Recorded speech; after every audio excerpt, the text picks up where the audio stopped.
Welcome to the Fully Delighted Podcast, a hopeful and helpful resource from South Mountain Community Church, a multi-site church in Utah. Each week we will be hearing from our staff as we explore what makes SMCC unique, as well as what it means to be fully devoted and fully delighted in Jesus Christ. We hope this podcast can be a helpful resource for you to take your next step with Jesus. Well, hey, everybody. Welcome back to another episode of the Fully Delighted Podcast. Eric and Trevor here, ready to walk through Hebrews chapter 4. I wrapped up Sunday at one of our campuses by telling everybody, get some rest this week, but do it carefully as Hebrews 4 instructs. And so that's where we are today. I hope you've gotten some rest. You're probably listening to this maybe on a Wednesday or even later during the week. And I'm just wondering if you've been able to do some resting. Trevor, have you had a restful week? Yeah, I'm trying to think. Eternally, you have been resting in the Lord since you were 18, right? Well, yeah, absolutely. I will say, in a restful, like in a making every effort to rest, I did attempt to ride my bike to work yesterday because I live close to the Lehigh campus and I work there on Mondays. Mm-hmm. And I attempted to ride my bike. You didn't get a flat again, did you? I got a flat like half mile and I had to walk back and drive to work. Is that what Genesis meant by thorns and thistles? I think so. Yeah. Those goat's head. Is that what they are? You're trying to serve the Lord. You got thorns and thistles. Yeah. From the sweat of your brow. No, it's impacting my work and my rest. Yeah. I went for a bike ride yesterday with Nora. Yeah. We rode around the neighborhood. It was awesome. Yeah, it was a beautiful day. Yeah, you got to get your rear end in shape for cycling season early, if you know what I'm saying. Well, welcome back, everybody. We are in chapter 4 of the series called Just Jesus, which is studying through the book of Hebrews. And the theme, if you haven't guessed already or watched Sunday's sermon, which I would encourage you to do, is the theme of rest. And today we're going to kind of walk through this, keeping maybe 3 types of rest in mind. Rest daily, a little bit of rest daily, a day of rest weekly, not as a command or a law, but as wisdom, as rhythm. And then, of course, entering into God's rest eternally, where we cease from laboring for his favor, but we receive his love. And so those are the 3 types of rest that we'll talk about. And Hebrews 4 sort of tries to navigate those, primarily eternal rest, but of course built into that was an understanding of Sabbath rest too. So, Trevor, anything before we dive in? No, I feel like this is such a rich passage, and it's one that, as we were talking a little bit ago, the connection to our life today is like much more obvious than some of the other passages we'll get into. Yep. And they all connect, but this one just connects in a way that's pretty clear and evident right away. Yeah, I think we all taught on this at our campuses. We kind of live on this, just call it the evil merry-go-round of anxiety, feeding busyness, feeding tiredness, which feeds more anxiety. And that's the postmodern American way. It's the Utah way, honestly. Yeah. I'm anxious that I'm not enough, that I haven't done enough, that I'm not worth enough, so I need to get busier to satisfy my anxiety and alleviate my worries around my own life. And then because I'm so busy, I'm very, very tired. And then once you're tired, it's very hard to stay focused on who you are in Christ, stay focused on what's most important, the things that would bring about a satisfying life. So what do? Well, I get busier again, and then I'm only more tired again. And that cycle can be blown up by Hebrews 4, I think. Yeah. So that's what we wanted to do. Maybe a little vulnerability here, Trev. Anxiety, busyness, tiredness, which one do you feel regularly or most often? Probably changes throughout the seasons. Yeah. I would say probably. I'm pretty intentional about the weekend, about that being like a good time for rest. But I'll say by the time the weekend gets there, I'm tired. Yeah. I'm I am ready for it, and so which I think there's something to be said for being tired. You know, that's not a horrible thing to exert ourselves. You just don't want to live there, right. And so. But then there's certain seasons where, circumstances or relationships can weigh on you a bit more. And I would put that more in the anxiety category. So I can feel that one from time to time, depending on what's happening more broadly. Yep. But then I would say rhythms of there's a weekly rhythm of being busy and tired and then resting and enjoying. Yeah, that's great. Yeah, I told the story of how, I would say once a month, maybe I wake up in the middle of the night and am trying to solve all the world's problems at 2 a.m. in the dark, which, is a very scary thing. Those problems don't seem all that big in the day when you're with your team, but when you're in the middle of it's the middle of the night and you're trying to solve a problem, That is, I think that's kind of anxiety right there. Yeah. Classic anxiety, waking up, feeling some catastrophic thoughts, Yeah. And that's common. And for me, once a month maybe. And pray for me, pray for your leaders at South Mountain. That can be part of the pastoral process of carrying some burdens, some heavy things. But what we said is the thing that really gets us off the crazy cycle is seeing that Jesus is God, so I don't need to play God functionally in my life. And especially when it comes to leading our church. Jesus said he'll build the church. My job is to be faithful, to make disciples. And that helps me sleep at night. So it all gets back to Jesus and who he is. Just Jesus gets us off the crazy cycle of anxiety, busyness, tiredness. So we'll see that in Hebrews 4. Trevor, do you want to read? And then we'll unpack it. Yeah, that read sounds a little good. bit. Yeah, just read a little bit. Pause when you feel like it, and we'll get to work.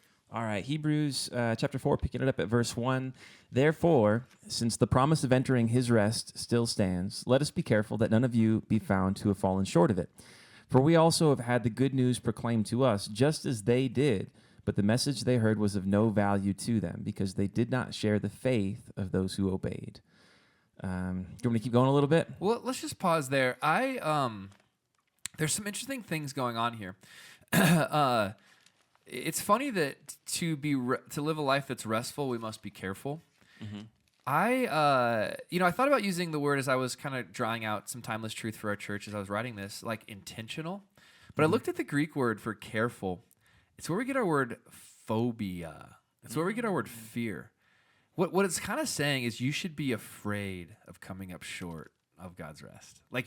Careful, I think, is the NIV's way of being a little bit more maybe precise to the Greek word than intentional. Be intentional about your rest. Yeah. But I actually think there's more at stake there. Be careful you don't fall short. The idea is you are in danger, folks, of not entering. You're in danger of not entering God's rest. And so, of course, he's uploading the story from the Old Testament Israel, Deuteronomy chapter 1, sort of the Cliff Notes version. But they're on the edge of the promised land. And they were in danger of not entering. And they rebelled. They refused to trust. And it was not good for them. And they came up short of it. They came up short, which means to be like so close. Yeah. But they turned back from God's rest in Canaan. And the Hebrew Christians in the first century are in danger of turning back to Judaism, trying to sew up the veil, as it were.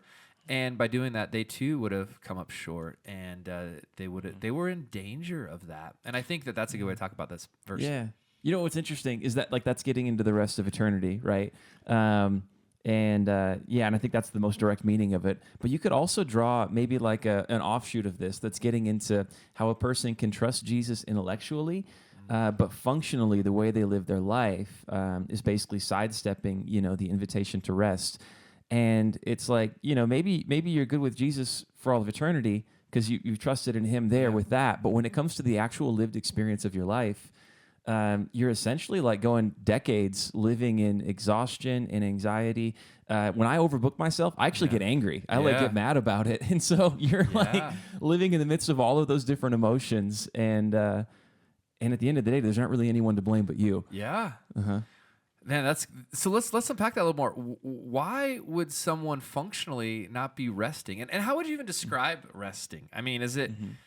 He says, be careful that you rest. This isn't like kick up your feet and watch the game.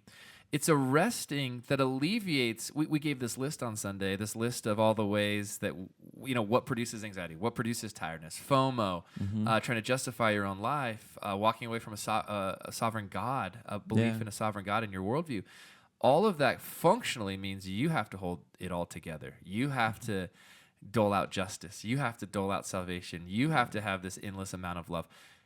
That you're not going to rest that way. You're so tired trying to play God. But any thoughts on that? Yeah, it's like if you don't place your trust in the one who is infinite, then you yourself have to fulfill the roles that require being infinite in order to find rest, and you're finite, so you can't. So that makes sense. I'm not infinite. I'm finite. Yeah. Why would I try to solve something that I can't solve with my finite resources? Yeah, and it's like we have limits, and God made us to be finite. We're not finite as a result of sin or the fall. That's like part of our design. We're made for work and for rest, for those rhythms, and and I think learning to live in alignment with those limits is it's just wisdom. It's part of like full devotion, full delight. Right. It leads to a happier life. Yep. Well, and what we're saying is what Hebrews 4 is saying is that trust and rest go hand in hand. Yep. Obedience and rest go hand in hand. Devotion and delight go hand in hand. That's the interesting thing here is that if I'm not going to trust that God is running the world, I'm going to not be able to rest. If I don't trust that he gives me my value and worth, I will try to go out and get it somewhere else, and I won't rest. And so all of this is connected back to trusting what God says is really an important piece of it. What does rest? How does someone know they're resting? Like if someone's like, okay, I want to rest. All I know is like taking a nap, but maybe that's not the careful application of God's truth into the things that bring me anxiety, busyness, tiredness. How would you say someone's resting, or how do you know when you're resting? Yeah. Well, I mean, the first thing, and I think probably the most important aspect of it is that eternal rest, that when it comes to our salvation, we're not trying to work our way into it, because you can't ever work your way into it, right? It's just trusting in Jesus and resting that we're good with God on the basis of what he has done, not anything that we have done. But when it comes to the actual just day-to-day, what does rest look like? I think rest is meant to be enjoyable. And so, I would say, I mean, it's almost like our bodies have like built-in indicators of when, almost like you need an oil change, like you need some rest. Yeah. And there's, I guess, in one sense, there's like a trying to figure out what are those indicators and how do I pay attention to them and kind of like raise my level of awareness of when I'm in need of it. And then also, what does it look like to actually get that rest? If I'm not pulling into the Jiffy Lube to get a full service oil change, then what does it look like to get rest for me? And I think that's kind of a learning process in some ways, but it can be a fun one because you're learning what fills you up, what makes you feel rested, and what you enjoy. Yep. Yeah, absolutely. I think we do learn from physical rest. If I'm taking a nap, I'm recognizing that I'm safe in the environment that I'm in. I'm going to take these next few moments and not create or produce or need to, juggle a to-do list. For these next few moments, I'm just okay being present or not present as I nap. And I think there's a real presence to rest, being present in that day, in that moment, in those relationships. I know when my to-do list is in the back of my mind, and it's hard for me to be present with the people I'm with. Take Saturday nights, for example. I always know Sunday's coming, and on Saturday night, really all of Saturday, I know that I have work to do that evening to get ready for Sunday. And it's in the back of my mind, which takes me away from being present. So Friday is my, I'll use the word, is my Sabbath. It's the day where I stop creating, stop producing, and am just present. And so I think, to evaluate, am I resting now? There's this satisfaction and peace in the biggest areas of my life.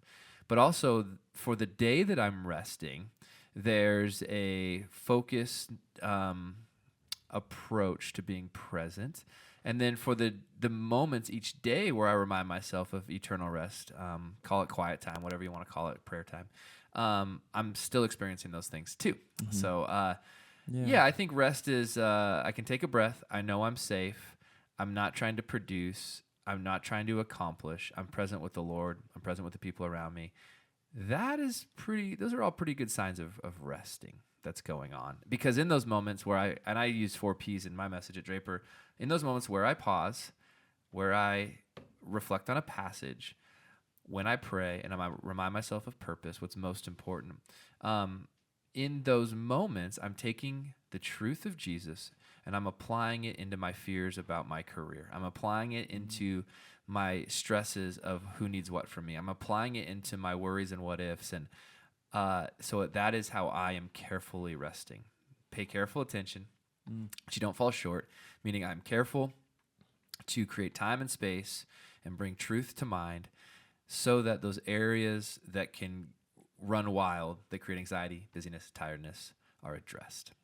That's, I guess, how I go about this idea of resting. Yeah, so. Which I think connects to what the author was saying, or just at the very end of chapter 3, in quoting Psalm 95, that emphasis on like pay attention to the condition of your heart. Yep. And it's like, rest is the things that cause us not to rest are typically things that are happening within the context of our hearts. Right. Yeah, because I think it's common for people to think, okay, I'm gonna kick my feet up, I'm gonna watch the game, I'm gonna scroll Instagram. Well, Instagram is pumping me stuff that makes me discontent. Yeah. It makes me want more. It tells me I'm not enough, or look at this over here. That's a FOMO thing. Like, that's not rest. Yeah. So although it might be my day of not working, I'm still not carefully resting. Yeah. Yeah. I know there are some statistics that, that I think are really significant around this, that teen anxiety and depression has spiked 63% from 2005 to 2017. Yeah. And it's been 8 years since then, so who knows what's happened since then. But if you look at what happened, Quadrupled, I'm sure. I know. If you look at what happened in that time period, 2004, Facebook starts just for college students. 2006, it rolls out to everyone. 2007, the iPhone drops with Steve Jobs and Apple. 2010, Instagram hits the scene. In 2016, TikTok starts. Yep. And it's like the pervasiveness of, kind of the smartphone technology along with social media always within our grasp. So often I think that is what we turn to for rest, and yet we walk away from it kind of less present and less rested. It's exhausting, and I think it can produce anxiety around a whole lot of things. The algorithms know how to produce anxiety for you specifically in a way that keeps you there. So I heard you have like a no screen day once a week. Like what's up with that? Oh, that was I was just trying to think like what are some good recommendations. Oh, so you don't do it, but you Well, honestly I don't even have Instagram on my phone. So I like when I remember on my desktop, I'm like I should check in and see if anyone messaged me. So on your desktop. Yeah. Yeah, it's good. It's scheduled in your workday, Yeah, for sure. So I don't even really I don't do much with that myself personally. I wish I could say the same. But I know that for a lot of people, it's a big part of their lives. And so for students even, I was like, what would it look like for just one day a week to navigate relationships without screens in between them? Well, my wife came home with that. She's like, we should try that. I'm like, that, Trevor. Pastor in my family. Dang it. Oh, it's good. It's good. All right, well, let's read on a little bit more. Okay, picking it up, verse 3. So now we who have believed enter that rest, just as God has said, so I declared on oath in my anger, they shall never enter my rest. And yet his works have been finished since the creation of the world. For somewhere he has spoken about the seventh day in these words, and the seventh day God rested from all his works. And again, in the passage above, he says, they shall never enter my rest. Yeah, a couple things here. In verse 3, just to be sure that we know trust and rest go together, those who have believed enter that rest. Mm-hmm. So there is a trusting that has to take place. Just as God has said, and here comes like the negative expression of it. So I declared on oath in my anger, they shall never enter my rest. So uploading the story that included a lack of trust, therefore a lack of rest. Mm-hmm. That's really all that's happening here. Now, we wanted to explain this a little bit. When you see anger in the Bible, and that anger is in reference to God's anger, that can be unsettling. We know that anger is a secondary emotion. We know that righteous anger is based on love when the one you love is harmed. So I don't think we need to get worried about, God's angry at this. What he's saying is you're refusing to rest. You're hurting yourself because I love you. This is not a rage. It's not a irrational anger. But I'm angry at that, just as we would be angry at our kiddos for this. And I just think if you're a parent, theology is learned a lot through parenting. Yeah. You do what's best for your kid. They think you're doing it to make their life miserable. No, it's because I love you. And it's much the same with God. Yeah. Yeah. Okay, sure. The other thing that I wanted to get your take on, verse 4, for somewhere he has spoken about the seventh day in these words. Why doesn't he just say, as you already know from Genesis, God rested, Why for somewhere? Do you think he's being sarcastic? I honestly don't know. It reminds me of an MLK speech where he's like, somewhere I read, and he repeats that refrain over and over again. So, and it seems almost like a rhetorical device. It does, yeah. Yeah. I mean, this guy's an expert on the Old Testament. He's an expert on Genesis. He's an expert on Deuteronomy. And they all know where this is coming from. Yeah, for somewhere. I think he's saying, you guys have known this since you knew anything. Yeah. But I'm going to refer to it as if no one knows. Yeah. Just to let you know, you should have this by now. Yeah. That's my guess. But it's for somewhere. I heard it once. Yeah. He knows, right? Yeah. Anyways, I thought it was an interesting use, turn of phrase there. Yeah, and I guess he's speaking to people who, he is a Jewish person who's come to faith in Jesus. He's speaking to a community of people so they've grown up within the tradition of the Sabbath that is anchored within that passage. Yeah, so they knew it. It's And by going back to Genesis, what is functionally happening, which is so great is that he's saying this isn't just about Israel's history. This is something now connected to all of human history. It goes all the way back to our origin story of humanity that God rested. Now, I made this point here at the Draper campus. For those of us who live after, what was the moment in history where like the 2-day work weekend came into play? It was like, I don't know where that came. Like, I'm trying to remember your movement. Labor Day devotional. Was it a Labor Day thing? It was in there, right? Yeah, okay. Yeah, so at some point in American history, or I think it was American history, you got 2 days off. So when we hear one day, this rhythm of one day, we're like, oh, that's a little soft, And in a work from home culture where people like maybe work a half day anyways, so let's be honest, There's people coming out of COVID. It's like 1 day, I need more rest than that. Just imagine a slavery culture where you come out of Egypt and you don't get any time off. Yeah. I mean, you worked literally if you were awake and could move, you were working. Add to that, if you took your eye off of working in the fields, you took your eye off the ball for a moment, goodbye, harvest. You're not eating. And if you stop looking at your borders, you take your eyes off your borders, you're going to get conquered. Yeah. So no one ever really rested in these cultures, And then God comes in and says, I want you to rest 1 day a week. It's like, God, if I rest, no more harvest, no more borders, we're going to be conquered. Or, I'm not in slavery, so can I even rest? Is that even okay? And God's like, I'm with you. I'm with you. I'm with you.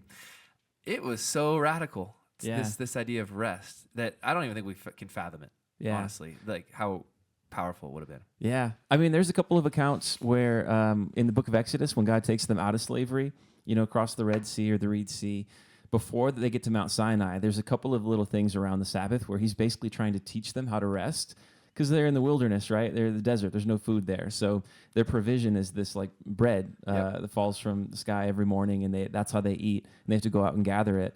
And there's a couple of ways where the bread falls in a way that's unique, where, like the day before the Sabbath, a double portion falls. So you're supposed to gather it and essentially like gather enough. Don't gather any more than what you need for 1 day the other days. And they do, and the extra they gather spoils. But then that day they gather enough for the 2 days so that they don't have to go out the next day. The next day comes the Sabbath day, and they all go out, and there's no bread. Yep. And so it's like repeatedly they just keep they can't trust. Yeah. It is wired in, as they say, it was easier to take them out of Egypt than it was to take Egypt out of them. Yeah. And that's kind of why they want to go back. Trusting was so uncomfortable, slavery feels more comfortable. Yeah. You're like, what? It is crazy that they're actually they were on the verge of stoning Moses and Aaron, appointing a new leader to take them back to Egypt. Yeah. That's what they wanted to do. And but let's preach today. I mean, is our addiction to work slavery? I would venture out and say yes. Yeah. Yeah. And so if I'm gonna rest, take a Friday and not produce, or whatever day for you, and not produce, the fear of falling behind, the fear of what if, the fear of I'm going to let them down because I'm not getting to their thing, that is all real. But use the manna story. God's done the math on this. He would give you 2 times. He'll give you what you need the day before so you can rest the next day. That's in His goodness. Yeah. But man, that actually is like a good hard to test. go back to that. If you want to know how closely your identity is tied up within your work, take a day off. Yep. Don't check the email. Yeah. Don't check the email. Don't check the Slack or anything like that. Just unplug. I'm preaching to myself right now. There have been days like that for me where I'm like, your work is not the measure of your worth. Your work is not the measure of your work. Yeah. No, it's true. And then a well-rested employee is a better employee. Yeah. For the time that they are clocked in, so to speak. Why did God need to rest in Genesis, Trevor? Is he tired? Does he get a little sleepy? He didn't need to. He didn't need to rest, but he chose to. Chose to for us. Yeah. Mm-hmm. Yeah, to show us this rhythm, to give us this pattern. Awesome. I think we're into verse 6 now? Yeah, okay. Verse 6. Therefore, since it still remains for some to enter that rest, and since those who formerly had the good news proclaimed to them did not go in because of their disobedience, God again set a certain day, calling it today. This he did when, a long time later, he spoke through David, as in the passage already quoted, today, if you hear his voice, do not harden your hearts. So David chronologically comes after the Exodus narrative. Yep. Yep. And so by putting this here, he's saying, look, this is about more than just the generation leaving Egypt. This is about, because it comes after, it's about all generations. And we know that because of the word today. There's this active trust and resting today. Yeah. That needs to happen. Yeah. Did I get all that right? Yeah, for sure. And even in verse 8, when he goes on to say this, for if Joshua had given them rest, God would not have spoken later about another day, right? So Moses is the leader of the people of Israel through the wilderness. Moses dies along with that entire generation. Their children go into the promised land with Joshua as their leader. And did they rest or they didn't rest? Because for if Joshua had given them rest. Yeah. So essentially, the promised land was a picture of rest. And it seems like there was always more than just the land. Even in the land, they didn't rest. And that's why they would eventually lose the land. Yeah. Right? Yeah. Okay. That occurs. Deuteronomy 28 spells it out, and it happens. Yeah, and that covenant, by the way, a covenant of if you will, I will, is a bilateral covenant, and the new covenant is different than that, and we're going to get into all that. Yeah. Thank you, author of Hebrews, because he takes us there in chapter 6 and beyond. Yeah. Chapter 8 and beyond. So we're going to get to that. Okay, keep going. Verse 9, there remains then a Sabbath rest for the people of God. For anyone who enters God's rest also rests from their works, just as God did from his. Let us therefore make every effort to enter that rest, so that no one will perish by following their example of disobedience. I feel like the make every effort is another way of saying, like, be careful about your rest. Yeah. Pay attention to it. Yeah, guard it. Yep. Yeah. Sabbath comes from the Hebrew word Shabbat, just means to stop or to cease. Yeah. So let's break that down a little bit. In the first century, the religious leaders have put so many prohibitions and laws around Sabbath that people had lost sight of it. And Jesus comes onto the scene and says, Sabbath is for man, not man for the Sabbath, basically reprioritizing and reordering how this is all supposed to work. It's for you. It's not against you, something like that. Because, and even today, if you've spent any time in religion, you probably grew up with a Sabbath concept that was something like this. Here are the rules. Here's what you can do and what you can't do. And if you break the rules, God's going to get you. So pay careful attention, which is a different type of careful attention. It's make sure you jump through the hoops, that type of thing, which is not restful. It's stressful. that sounds miserable. Yeah. I had a neighbor, crazy story. I had a neighbor here in Lehigh, one of our first neighbors, sweetest family.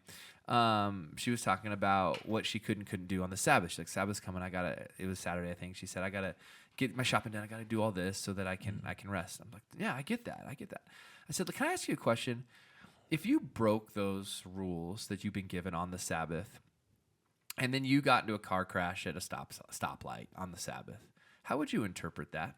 Because I was just curious how she would interpret it. She was like, it would be God punishing me for breaking his Sabbath rules. And I was like, oh man. wow. Yeah. Wow.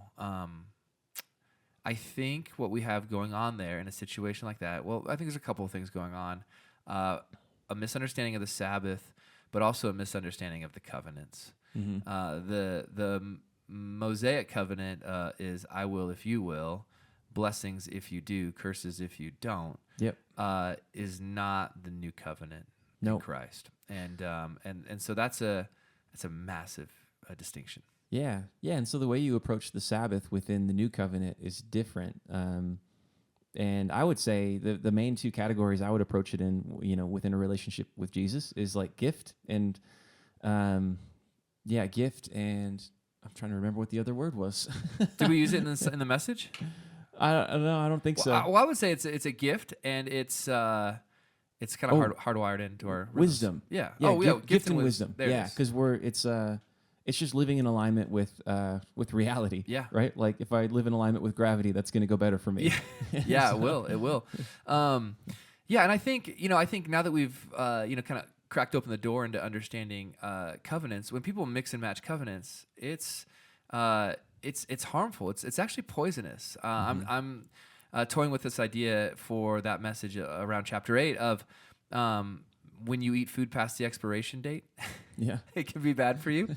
And if you try to live into a covenant, that's past its expiration date, it's not going to go well for you. Yeah. And what I mean by that is that Jesus has fulfilled the Mosaic covenant. He fulfilled all the requirements, and so he's instituted a brand new covenant. So it's been replaced. It's not, the reason I don't like the word expired is it's like, that's bad. I'm not saying the old covenant is bad. It's very, very helpful. Yeah. But it has reached its expiration date because of what Jesus has done. And in Hebrews chapter 8, Jeremiah 31 is quoted. It's not like this was not even announced in the Old Covenant, in the Old Testament. It was announced in Jeremiah 31 that there will be a new covenant. It's on its way. It's going to be about a forgiveness of sins. It's going to be transformation from the inside out of your head and your heart. And expect it. And so that's, and the problem wasn't the covenant. The problem was the human heart wouldn't be changed by the old covenant. It's a people problem, not a God problem. God did not change his mind. God inaugurated a new covenant. Yeah. And I think that if you don't get clear on that, you can mix and match and get pretty messed up. So we're going to lean into that in a few weeks in the series. Yep. All right.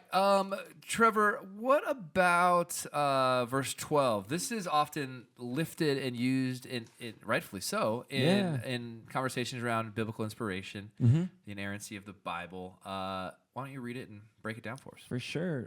Verse 12, for the word of God is alive and active, sharper than any double-edged sword. It penetrates even to dividing soul and spirit, joints and marrow. It judges the thoughts and attitudes of the heart. Now, to some extent, a verse like this is like so packed with significance that it's, I'm sure there's pieces of it that are beyond what, we'll even say here. Yep. And I think it's one you could spend a lot of time with. Sure. Why this verse here, though? I mean, he's not in a section on, like if you think about Hebrews 1, the opening of the message, it's, in the past he spoke through the prophets, now he's spoken to us through his son. That's the Eric shortened version. Why not use this about God's word there? Yeah. Because you would think that that's more in line with revelation, biblical revelation, inspiration, God's word. This is on the heels of a section on refusing to listen to his voice. Yeah. But the way that he's gone about that section is he's kind of woven this like theological tapestry of several different accounts, right? You've got this poem written by King David. We've got him like authoring this in the first century. Then you've got the narrative from 15th century BC with Moses and then Joshua, the generation that succeeds them. And then he goes all the way back to first 2 chapters of the Bible and the creation account itself and God establishing rest there. And so he weaves all of these together in such a way, and consistently throughout the narrative, whenever he references a passage from Psalms or from Numbers or from Genesis, he's attributing it to God himself, as though God is not just like spoke through this in the past, not that God said this past tense, but God says this, right? That's the whole emphasis on today, if you hear his voice. And so I think what he's essentially saying is that the word of God is living and active, that God continues to speak through his word today into our lives in such a way that can reveal, almost like a scalpel, can reveal the condition of our hearts, can expose the aspects of our hearts that, in a sense, are leading us to not trust God and to fail to enjoy the experience of his rest. There it is. Yep. God's word will, it'll slice open the heart and reveal to you a lack of trust and a lack of rest. I think that's the connection. Absolutely. Yeah. And so then you have this idea of give an account, and that's getting close to the end of the chapter. Nothing in all creation is hidden from God's sight, which connects to the idea of sharper than any double-edged sword. It penetrates. So it penetrates. It opens up. God can see in. We close with a song at the Draper campus, My Heart Needs a Surgeon, My Soul Needs a Friend. And I think the scalpel, when we picked that song, we had this in mind. Yeah. That God's word, really God himself, is that surgeon who can open up the heart and transform us from the inside out. And then we're going to have to give an account. It's laid bare before him. I think a lot of people assume, I'm using air quotes right now, that when we get to the pearly gates, what are you going to point to get in? And I think in Western culture that picture is rather common. It's cliche. It's not biblical, I don't think. But let's use it for a second. Yeah. The idea is not here's what I did, here's what I built, here's the sins I didn't do, here's why my moral record is so accomplished. I think one of the litmus tests though for trust and faith is an account of how you rested. Yeah. And I think for religious people who are like, what? I thought I have to give an account for everything I did for God. No. But I think we might have to give an account of how we rested in God. Yeah. Yeah, because if you kind of follow the logic, if the answer is, well, I didn't rest, well, why didn't you rest? Well, because I had to work. Well, why did you have to work? Because I needed this. And why did you need that? Well, I guess I didn't. Yeah. Oh, well, I guess I didn't trust Yeah. along the way, which is not something I want to say to Yeah. Jesus. Yeah. Someday. All right. Well, we didn't even get to 14. Or does 14 come in the next sermon? Technically, next sermon. Yeah, that's you pick up 14. Yep.